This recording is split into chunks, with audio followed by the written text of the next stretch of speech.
All right, let's get started. Welcome, everyone. I am thrilled to have everyone here joining us today.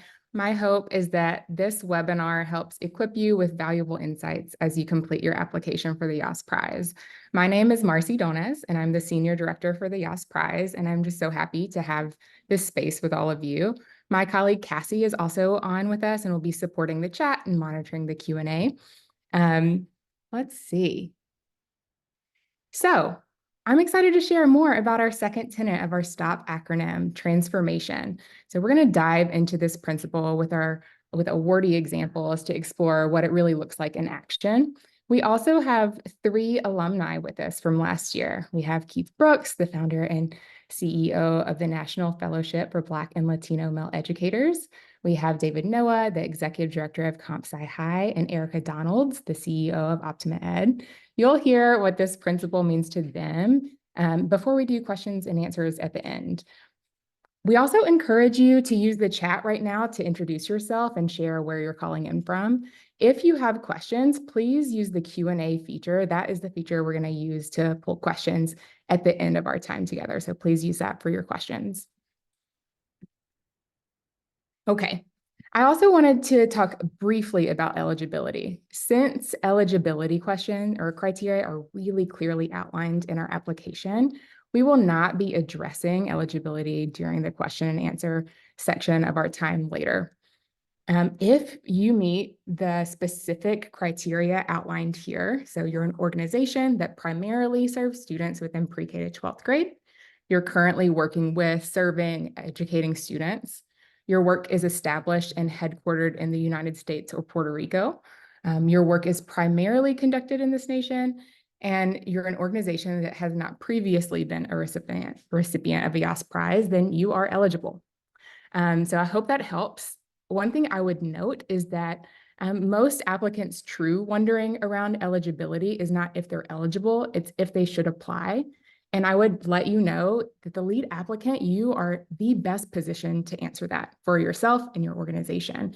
But it is worth noting that we encourage people to only go between 4 to 6 hours to complete the application. And we really believe and hope that the return on time is powerful as an awardee. Okay, I'm going to keep us going so we can hop into transformational. So what do we mean by transformational? There have been an abundance of new approaches, tools, and understanding about what actually works in education since the establishment of our current education system. This wealth of knowledge empowers us to cater to all students in highly individualized, responsive, and personalized ways. And education institutions and providers that are truly transformational are harnessing these 21st century technologies and knowledge and information to adapt the learning environment or implement proven methodologies with greater rigor. So that's how we think about it at the YAS Prize, but we're going to bring it to life with some awardee examples right now to see what it looks like in action. So the first example I have is Odyssey, a 2023 YAS Prize finalist. They're an ed tech company that believes that parents have enough to do. They use 21st century technology to make it easy for parents to browse schools, tutoring, software, and other products and services suited to the unique needs of each individual child, while also making it really seamless to pay for those services using state funds. The Odyssey payment management platform has been designed to reduce the administrative burden for the states implementing ESAs, while simultaneously empowering families using those by reducing barriers to access. This innovative use of technology is letting Odyssey impact over 180,000 students this year, which is just really, really incredible. A second example is Northern Cass Public School District, which is a 2022 YAS Prize finalist. They're a traditional public school in North Dakota, but their approach to serving their rural students is pretty far from conventional. This school district exemplifies innovation, showcasing how a really small rural district can empower students for success and benefit the entire community. Northern Cass requires that students engage in job shadowing, internships, and capstone projects to fulfill their diploma requirements. And they've also implemented a personalized competency-based learning system that allows students to earn credit for learning experiences beyond the classroom walls in any subject area. Lastly, with Northern Cast, they've collaborated with educators nationwide to advocate for a mastery transcript system with the goal of establishing a graduation pathway based on competencies rather than traditional content and ensuring acceptance by all universities in their state. So really thinking in innovative new ways about how to best serve their students. The third example I have today is the Melanin Village, which is a 2023 YAS Prize finalist. The Melanin Village is meeting the increasing demand from Black and Brown mothers who choose to homeschool their children. They offer parents a comprehensive range of resources, classes, curriculum options, professional development opportunities, community support, all of that necessary to deliver exceptional education for students at home. The founder, Brene Fairchild, is driven by the realization that traditional school systems have long failed Black and Brown children, and that was exacerbated during the COVID pandemic. So in response, she mobilized and supported local homeschooling communities to provide culturally affirming academic programs of high quality for their students. And through their efforts, the Melanin Village has empowered over 600 mothers to confidently take charge of their children's education, positioning them as innovators and co-creators in the process. So those are just three examples of past awardees doing incredible work, truly transformational work. And I hope that helps you see a couple of different ways transformational education can look from different types of sectors. We'll get into a couple of more examples with our awardees in just a minute, but before we do, I'm going to share a couple of pieces of key information also available on the yasprize.org before we get to our past awardees. So the application deadline is April 18th at 12 p.m. Eastern Time. There will be no extensions, and we encourage everyone to not submit that day to avoid tech issues. So get it in a little bit early. And if you have problems, you can reach out. But if you do it that day and you run into tech issues, that will be a little bit more challenging. We will announce the 50 semifinalists on September 5th via a live stream. Our second annual YAS Summit will be in New York City on September 12th. All semifinalists will attend the YAS Prize Accelerator in Miami the week of October 14th to engage in development, build their network and connections, and deliver their 3-minute pitch. And the 2024 finalist and the $1 million YAS Prize winner will be announced at the gala on November 7th in Washington, D.C. For awardees, it is mandatory to attend the summit, the accelerator, and the gala. So please write these dates down. They are also in the application. Okay, now for our panel. This is the most exciting part of the webinar because our 3 awardees from last year are doing truly transformational work and can share valuable insights as leaders and current awardees that have gone through the process. I'm going to stop sharing my screen for a moment. Okay, I'm excited to have you all here. Thank you for being here. You're truly redefining what K-12 education looks like. I'd love for each of you to give a 1-minute overview of who you are, where you work, and what you do. Keith, let's start with you, and then we'll go to Erica and then David. Hi, I'm Keith Brooks. I'm a YAS Prize finalist from 2023. My organization is the National Fellowship for Black and Latino Male Educators, and our goal is to increase the number of Black and Latino males in senior and C-level positions. So you may have seen or heard about a lot of organizations are focusing on the problem of the teacher shortage for Black and Latino male educators. We see our special sauce as focusing on increasing the leaders. We believe that whole leaders make whole schools, and so that's our mission. Hi, Erica Donald, CEO of Optima Ed. After serving 4 years on a public school board, I left a 20-year career in investment management to start a charter school management organization, really focused on expanding the access to classical education across the state of Florida and now across the country. We did that by opening brick and mortar charter schools in Florida, and then COVID happened, and we created an online program with a rigorous classical liberal arts education. Added to that, the world's first virtual reality learning. So Optima Academy Online is now the world's first K-12 school offering virtual reality live learning on a daily basis. We have about 400 students and we're in 8 states and growing. And that's what we applied for the YAS Prize for, and we were a proud semifinalist last year. Hi, all. I'm David Noah, Executive Director of CompSci High. So we're in the South Bronx, and we're a single site charter. So for those who are like, hey, we're just one school, you know, that you should absolutely apply and apply enthusiastically. But we are a computer science work-based learning high school. This is now our 6th year. So we founded in 2018, and we are 500 students, just about to move into our own new building, and then expand out our model to others thanks to the YAS Prize. And we were a YAS Prize semifinalist this year, 2023, I guess, last year. It's all a blur now, but excited to be here. Thanks for introducing yourselves and the incredible work y'all are doing. I'll kick us off with the question of why is it important for the way that we educate students to evolve? And this time we'll go the opposite way. David, we'll start with you and then go to Erica and Keith.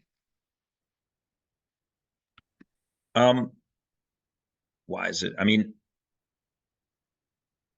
yeah, it's a good question. I would say like just generally like on the topic of transformational, like I think the reason for me, and maybe that's why I got asked to be, and all three of us got asked to be on the transformational call. I mean, I think like fundamentally the prize is about leveraging change in the system overall, but like you can't leverage change in the system overall unless you're affecting change for kids like in one place or in multiple schools, or in their homes if it's a virtual solution, or if it's in their schools through leaders. It's like in the end the work kind of starts and ends with kids, whether it's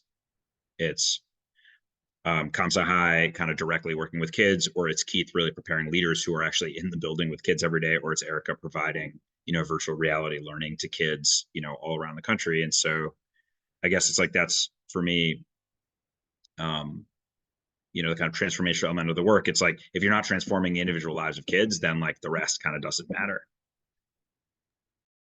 Yeah, I would say I got into this because of how classical education transformed my son's life. He hated school, hated learning, he was miserable. And when we found the right format that was best for him, he was a different child. And it really transformed his entire future. And that's what got me started on helping all the other Darrens out there who just need a different way to learn. And that opens up opportunity, especially in learning in VR, allowing kids to learn from home or in a more flexible way. That has transformed so many lives. And we see it not just academically, but a child's attitude towards learning can be transformed when you bring them a different way of learning and using technology in order to do that, having an open mind that new innovations and technologies don't have to be something scary, but it could be something that opens up an entirely new learning opportunity for children who otherwise wouldn't have it. When we hear these testimonials from parents whose children, like mine, now love to go to school, they love to learn, they love to talk about what they're learning, it always gives me chills to talk about. We have to find the ways, and there's millions of kids in this world, millions of different ways that they could learn and their lives could be transformed through these innovations. So we have to constantly be thinking about ways to reach each and every child. Yeah, I think about my son, and he can play video games at least 8 hours a day in YouTube, and he can multitask like nobody's business. I used to be annoyed by it, but now I'm just like, maybe that's just the way the world works, and kids are adapting to the new world we live in. And so I translate that to schools. I was a former middle school principal, and once I saw that my kid can do something for more than 3 hours at one time, watch TV, whatever it is, I'm like, there's no way like a kid can't sit and learn or do something. But the problem is that we're born. Keith's personal opinion. I don't want to knock anybody, but classrooms are boring. Teaching is boring. Like we have to figure out how to engage kids in a way that, yeah, it's not the kids. It's how we do things. It's how we're teaching, and our methods have not caught up to the new ways our kids are learning. And so when you have Erica doing the virtual learning, that's just right. Like, why not? And that's what kids need. Or David's doing a lot of work with financial literacy and other great things for high school. And so we just have to, like, that's the reason why it's important to me to think about transformation. I think the second reason is that we haven't solved the learning gaps and achievement gap problem. And so until we solve that, like you always got to be innovating and transforming things. Once we saw that, then maybe we don't need it, but absolutely we still need it.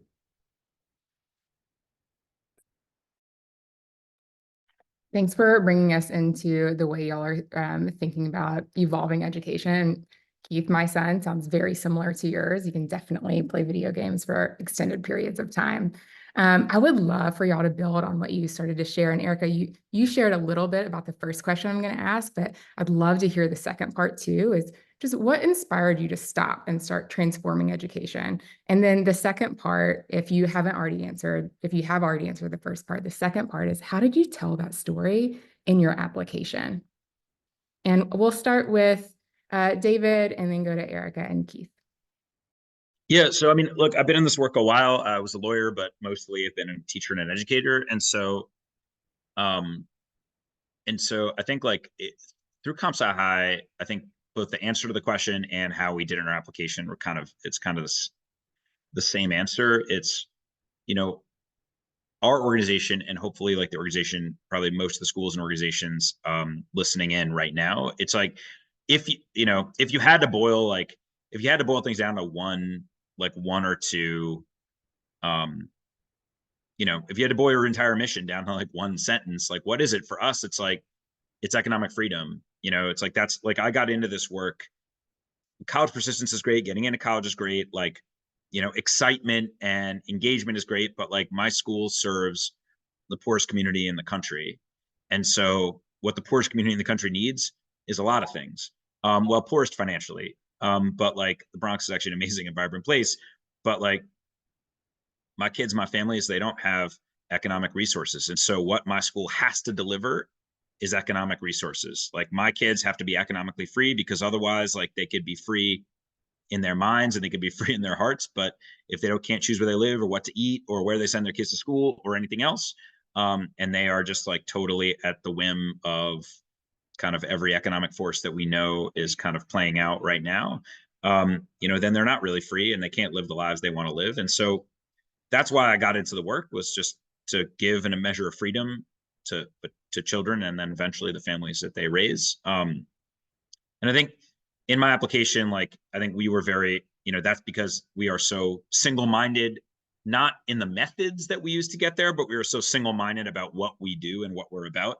That's really like what I focused on my application. I said, look, like, I don't know. I would love to say that we can change, we can influence every school that serves poor kids in the country. I don't know about that, but I can tell you that this is single-mindedly what we're about, and that we do things differently and we think differently for that reason. And I really tried to focus on that while simultaneously saying, here's how that cashes out in real terms. Because I think it's like, what you have to do is both be really clear about what you're about, and then ideally, like any good application, explain how you're actually doing that. Because I think successful applicants and everyone that I met, certainly quarterfinal, but certainly semifinalists and finalists like Keith and Erica, it's like you talk to everyone like, wow, it's so clear what you're about and so clear how that plays out in your organization. And I'd say if it's unsuccessful, it's the opposite. It's like a lot of lofty language, but no clear examples, or a lot of nitty gritty, but it's not actually clear like what you're doing differently from anyone else. And so just make sure those two elements, what you're doing differently or how you're thinking differently and how that plays out, make sure those two things are crystal clear. Yeah, I think it translates when you have a vision that is rooted in solving a problem, like mine was originally. I discovered the concept of school choice when I realized I didn't have it as a parent. And there were no charter schools in my area. My son, the A school that he was in wasn't working for him. And I'm looking around like, who is solving this problem? And that really nobody was at the time, at least not in my own community. That's what drove me to run for school board. I figured out pretty quickly that's not where the problem is going to be solved, unfortunately.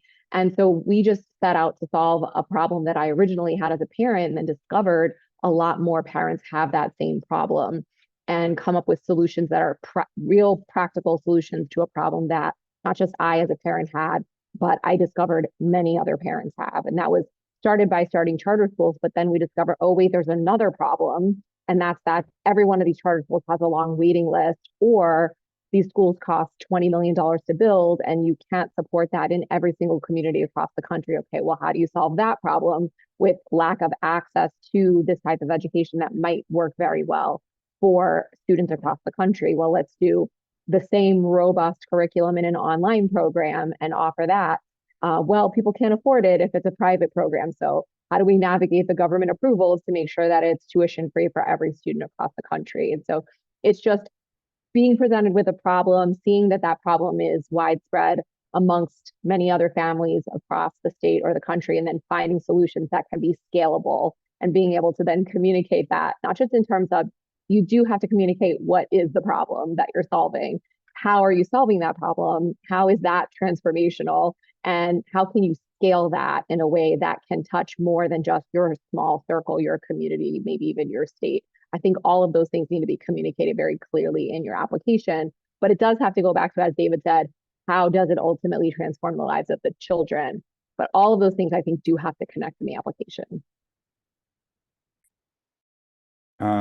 I can add two things just from my perspective. One is, I think the question was around my inspiration, what got me started, and I think two things. One is I was the only Black male principal out of about 32, and so that experience of I don't need to go into it, but that experience alone was enough to cause me to want to do something about it. And then once I found out it's a national problem, only less than 2% of educators are Black Latino males, less than 13% of principals, and less than 17 are senior and C-level leaders. I'm like, oh, this is not just a me thing. So that's one. And then the second thing is just, I'll get personal, is that even just going to restaurants and seeing most of the entry-level folks are usually Black or Latino, or going on vacation and not seeing a lot of Black Latino folks is problematic for me. And so I know I potentially can't get more folks into different jobs in other industries, or have more folks go on vacation. But what I can do is, in my small world of education, try to do something about it. And so in 2020, that's when I founded the organization, just built off the premise of building a pathway and trying to figure out how to help get more folks into senior and C-level positions that look like me, and our kids, honestly. So in the second one, sorry, how did I tell that story? Honestly, I tried to go back and look for my application. I don't remember where it is. Like I know it's somewhere. I tried to look on the platform to remember what I wrote, but I would say what I know now, I would, my advice would be two things. One is, yeah, those thought principles are very serious. It's not one of those things they put it on the website and then they don't think about it. They obsess about it, even just like this website. And so I would say just make sure you have, don't try to make anything else up or fudge it, but make sure you do your homework, and also you really understand what that means for you and your organization, how they align. And then I think the other one is really like, how are you unique, and how are you innovative? I do think this is sort of like us, the YAS team is looking for folks who are innovating and are unique. And so kind of like, what's different about what you do? All of that information was so helpful, and your advice and perspective on what led you to this place, how you did your applications. So I just appreciate you sharing your unique experiences as well. That kind of leads me to my third question, which is, how did the accelerator and being part of the YAS Prize change the way you think about transformation? And we'll get started with Erica this time and then go to Keith and David. I think the accelerator was awesome. I do have to say, I did not expect this whole process to be as impactful for me as it was. So I'm really grateful to have been a part of the YAS semifinalist group and being part of the accelerator. And I think it really opened my eyes to how others are being transformational in ways that I never even thought about. That's what I love about the YAS Prize, is that it is schools, it's tutoring programs, it's people training up teachers and leaders, and bringing others into the industry. I mean, I've encouraged so many different types of organizations to apply that are not schools that I wouldn't have traditionally thought of for the YAS Prize before I went through the accelerator process, because I even opened my mind much wider to how all these different types of organizations are impacting and transforming the lives of kids that are non-traditional. They're not a school. It's, different, like even you mentioned Melanin Village, those who are empowering parents to be homeschool educators. And so I think for me, the accelerator process just really opened my mind to not just how they're doing it and how different ways they are, but what can we do within our organization that we hadn't quite thought about in the same way before. In one example, similar to what Keith is doing, what pathways can we give people who may not see a pathway to leadership because they are a teacher, or they don't have those thoughts or aspirations? How can we encourage them and really build them up in a different way? Mentorship, not just training or education, but what other supports can we surround them with to help them get into more leadership positions within a school-based organization? So there are just so many different great minds like the ones you have on here and that participate in the accelerator. When you see others doing transformational work, it makes you self-reflect within your own organization on how you can continue to evolve and transform as well. Yeah, after having gone through, there's not one person I didn't think could have won the whole thing, and it would not have surprised me. And so just I liken it to my best analogy I can give is kind of like Jordan had sort of sorry if you're not basketball fans, but Jordan had Dr. J, Kobe had Michael Jordan, LeBron had Kobe, and so I think about it like these are folks who are sort of like my LeBron, my Kobe, my Michael Jordan, and I get to learn from them, get pushed by them. I remember Erica's pitch, and I was like, "Holy crap!" Like, I need to go do some classes or something, or have Erica teach a class because her pitch was literally perfect. And so it's just kind of like it elevates you. I would say that's one. I think the second one is that it's the best business to me training you're going to get that's practical. So that was something I didn't expect. And then the last one, I'll say it has shifted my mind to thinking about what transformation really is. So originally, like in my mind, it's kind of like we're focused on senior and C-level leaders. And now, having gone through this, I'm like, why not create a pathway where high school kids can see themselves in C-level positions, and then creating a pathway. So now we're thinking about high school apprenticeships. That's just one example of how just what transformation really is. Yeah, I mean, double, triple down on everything Erica and Keith said, and I'll just say like the only other thing I'd add or emphasize is just if you're like me and we're part of a bunch of other national cohorts that are really charter school specific, right? So it's like I kind of have it's like, oh, I go to the conference and like I see the same people and they're really talented people and we're doing very similar work and it's great. But I think I said this when we did the quarterfinals thing, which I know has changed a bit this year, but then certainly when we spent a week in Miami, it was like this is just such a different collection of people that one, it opens your eyes to just work that's going on around the country that you just may not have insight into in your region or in your particular kind of corner of this work. And it's like, I mean, like Keith's in New York, right? Like we know a lot of the same people, but like we hadn't actually like crossed paths directly until that moment. And of course, you knew a lot of people in common, but it was like because he's just doing a different piece of the work or a different corner of the work, and like we didn't have an opportunity to really talk and collaborate until this moment. It's just an opportunity. It's an opportunity to really, I mean, Eric and Keith already spoke to like expand your understanding of what kinds of impact, but I mean, just in really concrete ways, if in no other way than just direct exposure to people who are doing the work in a completely different way, often in a completely different geographic district. I mean, Marcy referenced Northern Cass. It's like there's just no other way that I would interact. Corey Steiner, like, when am I going to talk to a public district administrator from like North Dakota. I'm just not, but it's like the work they're doing is actually really similar to work we're doing, and so revolutionary in the way that they're thinking about it. Even though it's a completely different context.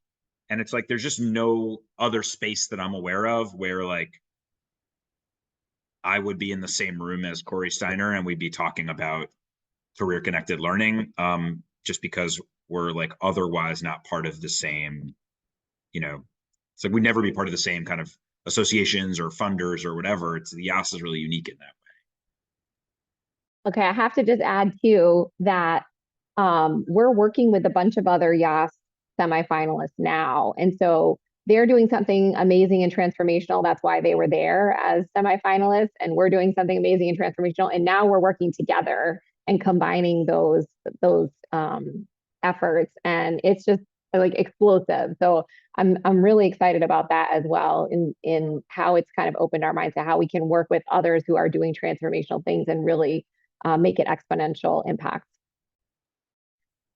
I'll have y'all build on this just a little bit and share someone else in the YAS Prize cohort that you feel like is doing transformational work and that really stands out to you. So who is it? What are they doing that really stands out to you? And part of this is both to give the people in the webinar right now some other examples of what it can look like, because our cohort is just so expansive and doing so many different things. Let's start with Keith and then Erica and David. Just one. Try to do one.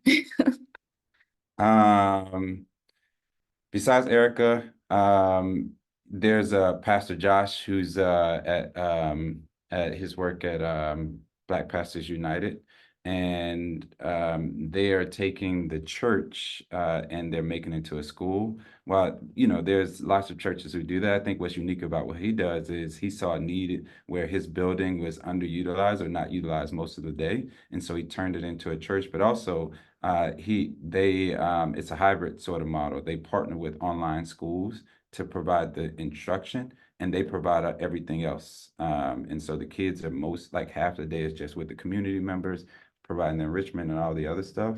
And then they're providing the instruction. If we have time, I'll sneak in two more. Well, I was actually going to mention Josh as well, because that's one that we're going to be working with, bringing him to Florida. But On Your Mark is also a tutoring service, which I think is unique because we get kids when we open brand new schools who are in need of tutoring, in need of catching up, all at the higher grades, right? When they come in sixth grade and they're reading at a third grade level. But On Your Mark is focused on K-2 and getting them up to speed before they get too far behind. And most tutoring services are focused on upper grades because that's when it's really noticeable that they're far behind.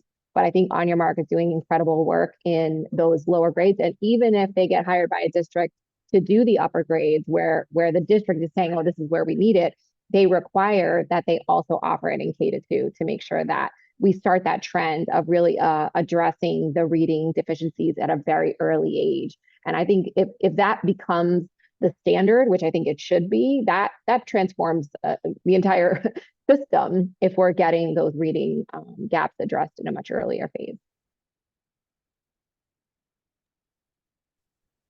Yeah, Eric, actually, like Erica and you know, co-founder Adam actually would have been my first shout out. But okay, I'll go outside, present company excluded. You know, similar technology, different application, but Victory XR, I think really like in our cohort. And I'm gonna break the rules and mention two, only because I think it's like important to understand the range. It's like Victory XR and Cristo Rey, right? Two organizations that like one I knew of, one I had no idea. Victory XR, it's like basically like VR. It's like VR and kind of like 3D school spaces. For example, like a chemistry lab, like they'll create a virtual chemistry lab so schools that don't have a real chemistry lab can actually do like VR experiential learning. But it's not just limited to like a chemistry lab. It could be also like career connected learning experiences, whether it's being in surgery and experiencing what that's like, so that kids can actually like get hands-on experience. in areas where you wouldn't either they wouldn't because of resources, or they wouldn't because you just can't have kids like in surgery, learning about what surgery is like. And so they built kind of virtual applications where kids can get that experience. And then Cristo Rey is like this unbelievable network of super low cost Catholic schools for poor kids that do this amazing work-based learning work, and they have schools all over the country. And those are two super exciting transformational, examples from our cohort that are not also other people on this call. Thank you for sharing those. And Keith, I know we could probably keep going. So if we have time at the end, I'll let you share the other two that you have. But I do see some questions in here that are directed more towards the three of you. So I'd love to hop into the Q&A, make sure we get to all of these and keep y'all here, as I think you'll be best positioned to answer some of these. So I'll start with the first one I see, which is, of these school leaders, how many actually wrote the application themselves? I am not sitting in that position, so David says yes. Great. And I would say that we do encourage the school leaders to be the lead applicant, the school leader, the organization leader, whoever it is, for a lot of the reasons that David, Keith, and Erica explained. That's going to be the person coming to the accelerator, participating in events, meeting the other awardees in the cohort. And so it's really important that that is the person leading on this. They're also typically the person best positioned to answer those questions about the work that you're doing. What is your secret sauce? What does that look like really concretely? So that would be how I would share that. David, would you add anything there? Just like, it's really not that intense an application. So like, of all the applications that I would do myself, one, I'm a little bit of a control freak with those kind of applications, and we're a small organization, but also of all the applications, like it's not like a ton of busy work, the way some applications are. So I'd say, like, if you're going to do one yourself, this is a good one to do yourself. Marcy, I hope it's okay to say I did not do my application, but what I did do is I obsessed over it. And so the first draft, like, it's one of those things where it's I with you. And so I work with, we have a small team, so I work with our person who does our grants and applications closely. And so they know enough to at least get the first draft done, but the person who's going to customize it and make sure it's yours and your thoughts of it's going to be you. And so I would say that's where that's where at least I leaned in is after that. Yeah, I would say the same. Like, we have a bank of things that all came from things that I wrote or said or whatever. And so they can pull from the bank, but then I'm the one who reviews it and edits it and makes it my own. And you do need to know your application when you go through the process, because just like on just now, they asked us about the application. I remember being like, oh, what did we write in the application? I had to like pull it back up during the process to make sure that I was on track. But yeah, it has to be your vision because you have to defend it during the process. Yeah. And then the second question is, how has being a YAS semifinalist or finalist accelerated your advancement and fundraising efforts? And I'll pose that to anyone that has a response or has something top of mind. Yeah, I think it does give you credibility. I mean, it hasn't been very long for us. This kind of just happened. So we've only been able to tout this for a few months, but I did put it on all of our decks, and I talk about it all the time as something that just gives you that additional level of credibility with donors, investors, or whomever you're talking to.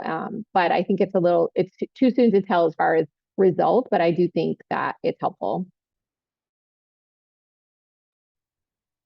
Thanks for Yeah, I would sharing. say it exposes you to a wider audience for fundraising. And so I think it gives you credibility with potentially funders that you might not have otherwise have, or like audiences that you might not otherwise have been exposed to you. And I mean, I saw a question in the Q&A about like, do you have to be involved in politics? It's like, I mean, we're a 501c3 nonprofit, so like we are not directly involved in politics, but like we're a charter school, so obviously we're engaged. So it's like it gets you thinking about in less binary ways about that kind of question. It's like, who do you engage with? How do you engage with them? Like, how do you get your name out there? What do you do with that once it's out there? It's like, it's not just do you do this or do you not do this, but like, what are ways to kind of be involved directly, indirectly, engage politically, with fundraising, with kind of advancement work generally. Thanks for speaking to that, David. I'll open that up for Eric or Keith if y'all want to hop in too. The question is, to be truly transformational, are applicants required to be involved in political actions at the state, local, national level? More specifically, is it enough to be hosting a transformational program, or do we need to be working to transform education outside of our own programs? I don't think necessarily, but as you go to the events, you'll see like there is a lot of discussion about policy and policy changes that are needed, because I think people are kind of focused on their own organization, what they're doing with kids.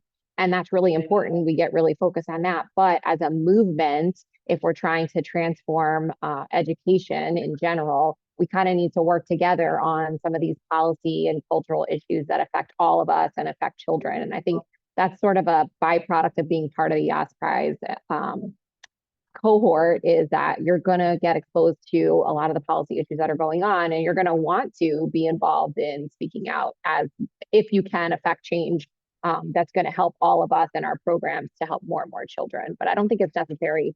I think my observation is that a lot of the semifinalists had never been really involved in advocacy outside of what they learned through the YAS Prize.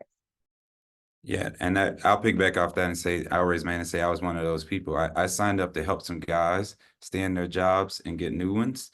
And so all the other stuff was kind of like, I didn't see myself as that. But I would say now I see myself as having 120 advocates. We serve about 120 guys. And so advocacy doesn't mean politics necessarily, although it sometimes does, but they have things that impact their kids. And so how can they support their kids, or how can we get the word out? How can they write articles? How can they go and take their community members and family members to be engaged citizens?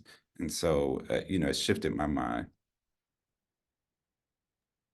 Thanks, y'all. And we have one final question I see coming through before we'll round this out, which is, are award or applications viewed based upon size of impact or number of students, or just about future impact goals? And what I would share there is that there are awardees that have been really, really small, serving a small number of people, and there are awardees that have been really, really large. And the same thing goes for like new versus been around a really long time. And I think the most critical thing that we look for is that they are sustainable, transformational, outstanding, and permissionless, and want to see that across sectors, doing really different types of work.